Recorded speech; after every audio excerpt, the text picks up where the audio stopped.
I really think that we all should reinvent ourselves every year, and we have the power to do that.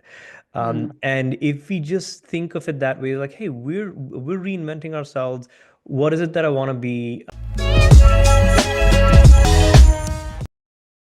Something that we find really powerful that we do at the end of every year. So we're about to do this. So we look for like a nice 4 or 5 day gap where we don't have any meetings, especially like this next few days coming up.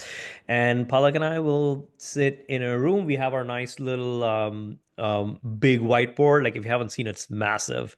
And so we kind of it has wheels, so we move it from room to room. And so, we will kind of bring that out and we'll do our sort of planning for the next year, right? I'll sit Palak down first, right? We do it kind of one by one.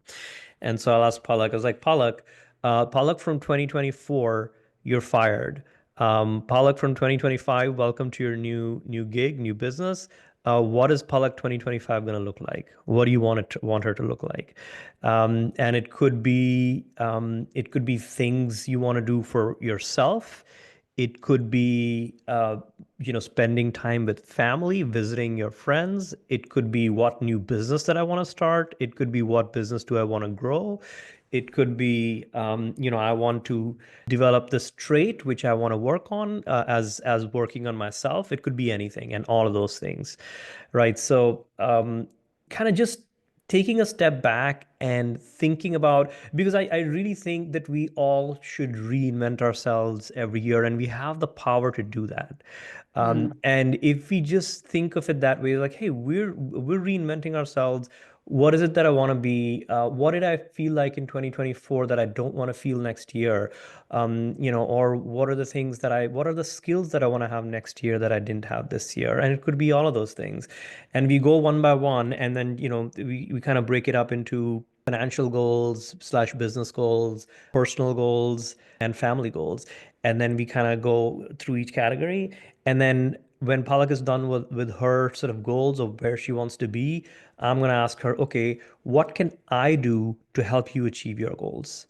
Right? Because the power happens when you can help each other do what the other person wants, because that just means that I'm committed to her achieving her goals, and I'll make it easier for her. If Palak is like, hey, Palak loves art, like she loves to paint, but she just doesn't get enough chance to do that. And so we're like, all right, how do we do more of this in 2025? And what can I do? Maybe you can clear out your entire Thursday and I'll do all the meetings on Thursday. That way you can, get 5 hours to do what you want. Um, and it's things like that, right? And you can do that with a partner, you can do that with a friend, you can do that with anyone, right?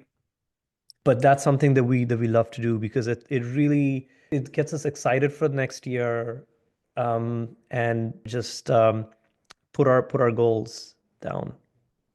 That's something that we do, and we did that once and we've never stopped doing it because it's just so powerful. You can just relax, breathe out, let all that stuff go. And this it's a new year. Let go of your version of 2024 and plan for 2025 with your spouse. And just take the time the next week, refresh, reboot, start with gratitude. Think like we all have so much to be thankful for, right? It's just amazing. And take that time to just refresh, reboot, and come back stronger for 2025. We're excited. We have a lot of fun things planned in 2025. And one of my goals for 2025 is to also go like to different cities, and we'll do like meetups. So I'm looking forward to that as well. Happy holidays to you and your family. Hope you have a wonderful next week and New Year's. When you're ready to get serious, you can join us at theinvestoraccelerator.com. It's like getting 1,000 episodes worth of information in 5 days, and it's everything you need to build your actionable plan